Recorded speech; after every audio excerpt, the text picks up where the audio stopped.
Көз алдыңызға мына көріністі елестетіңізші. Қыс, орманды жолмен екі адам көлікті зымыратып келеді. Жолдың жиегінде аппақ қар жамылған шыршалар сап құрып тұр. Екеудің біреуі жан-жағына қарап ойға батуда. Неткен тамаша көрініс. Мына жерлерге фотосуретке түссе ғой. Бұл сәтте екіншісі. Ғажап, қандай шыршалар, жаңа жыл жақындап қалды. Тірі шыршаларды сатсақ қанша табыс әкелер екен. Көлікте кімдер келе жатқанын түсінген шығарсыздар. Біріншісі қарапайым адам, тұтынушы, ал екіншісі өздеріңіз аңғарғандай кәсіпкер.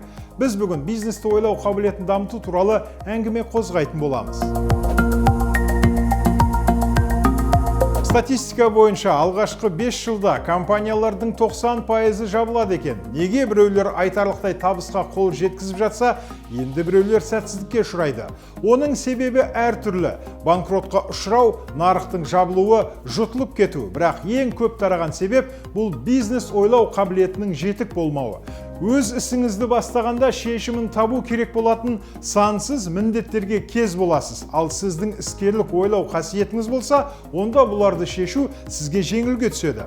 Біз ең алдымен қарапайым адам мен бизнесменнің ойлау қабілетінде қандай айырмашылық болатынын тереңірек байыптап көрсек.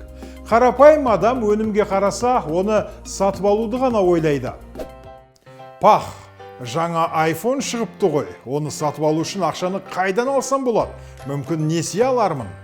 Кәсіпкер жаңа өнімге қараса болды. Оны бірден мен мұндайды өндіре аламын ба, немесе одан да жеңілі, мен мұнымен ақша жасай аламын ба деген ойлар қаумалап алады.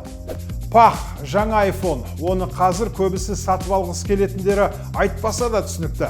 Зауыттан тікелей жеткізу жолдарын қалай жүзеге асыруға болатынын біліп аламын да қалаға бірінші болып жеткіземін. Қарапайым адам өзінің мүддесіне ғана назар аударады. Ол көп ақша табуды армандайды. Сәкен ірі ұлттық компанияға жұмысқа тұрып кетті. Айлығы 500 мың, әрі сыйақы алады. Мен қалай тұрсам екен?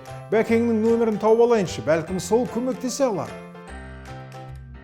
Кәсіпкер әрдайым өзінің және өзгелердің табысын сараптап отырады. Сөйтеді де олардың тәжірибесін өзіне алады. Мұнаны қара. IKEA компаниясының басшысы миллиардер Ингвар Кампрат көзі тірісінде эконом класспен ұшып қарапайым көлікте жүрген екен. Маған да іс-сапар шығындарын қысқартқан дұрыс болар.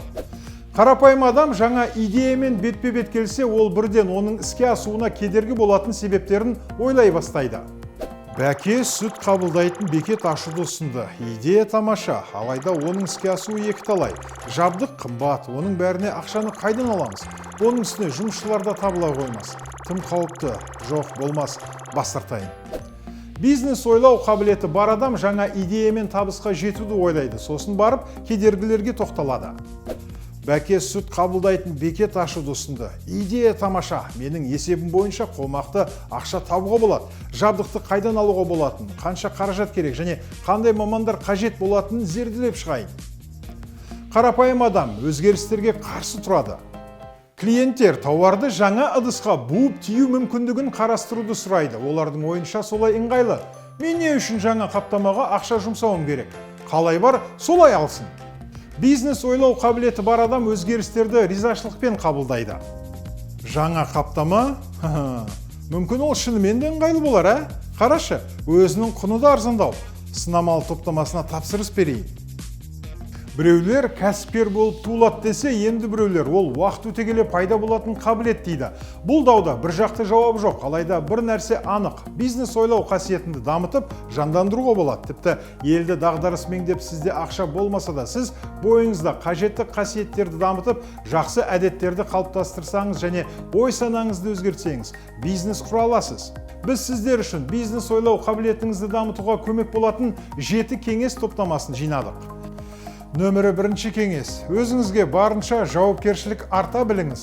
Тек өзіңізге сенуге үйреніңіз. Өз алдыңызға дербес болуға дағдыланыңыз. Өз ісін бастаған адам өз үшін, өз өндіретін өнім тұтынушы және қызметкерлер үшін жауапкершілік алады. Когда ты становишься руководителем, тебе приходится брать на себя какую-то ответственность за их будущее, за их заработки. И ты начинаешь становиться самым первым продавцом у себя в компании. То есть каждый день на протяжении уже 6 лет я занимаюсь именно тем, что я продаю людям их цели. То есть я с утра вначале себе продаю свои цели, потом я начинаю продавать людям их цели, чтобы эти люди продавали уже товар. Екінші кеңес, оқшауланудан аулақ болыңыз және серіктестерді іздеңіз. Бизнес қауымдастықта қарым-қатынас орнатыңыз. Өз өңіріңізде кәсіпкерлерге арналған қандай да бір семинарлар, жиындар, конференциялар, көрмелер, шеберлік сыныптары өтетінен хабардар болып жүріңіз. Сіздің жаңа таныстарыңыз сізге серіктес болуы мүмкін. Один бизнес не делаешь, не делается человеком, да?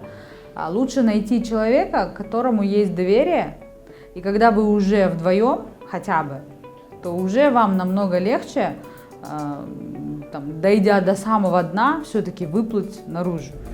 Үшінші кеңес, шабыт іздеңіз және үйреніңіз. Когда вот такие сложности, надо либо встречаться, либо слушать побольше историй таких людей, которые были вот на грани. И если вы посмотрите или там почитаете, или посмотрите там всякие разные мотивирующие ролики, все расскажут о том, как они были на самом-самом дне.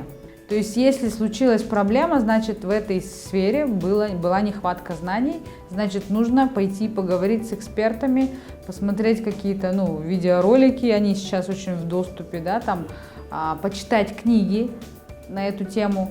Жақсы бизнес кітаптар ойлау қабілетінің дамуына жақсы түрткі болады. Сондай-ақ өз ісіңізді дамытуға пайдалы кеңестер аласыз. Міне, мына тізімде жаңадан бастап жүрген кәсіпкерлерге жиі ұсынылатын кітаптар көрсетілген. Майкл Гербер, шағын бизнес, қиялдан табысқа, кәсіпкерліктің аңызына оралу. Роберт Кийосаки, бай әке, кедей әке. Максим Котов, ботаниктерді бизнеспен айналысады. Наполеон Хилл, ойланда байып кет. Бизнесмен үшін өздігінен даму бойынша кітаптар пайдасын тигізеді. Мысалы, Стивен Ковидің тиімділігі жоғары адамдардың 7 дағдысы. Осы кітаптарды сатып алудың да қажеті жоқ. Оларды интернет көздерінен тегін жүктеуге немесе аудиосын тыңдауға болады. Төртінші кеңес, өзіңізге қолайлы орта жасаңыз. Бір жапондық мұнай магнаты былай деген: жұмысшыны жұмысқа алар кезде оның не білетінін, қандай тәжірибе жинағанын бағаламаңыз, тек қана оның құлшынысына қараңыз. Егер құлшыныс болса, онда ол адаммен жұмыс істеуге болады. Болмаса, онда ештеңе шықпайды. Я стараюсь вообще избавляться в своем окружении от тех людей, которые несут негатив. Да, токсичных людей, да.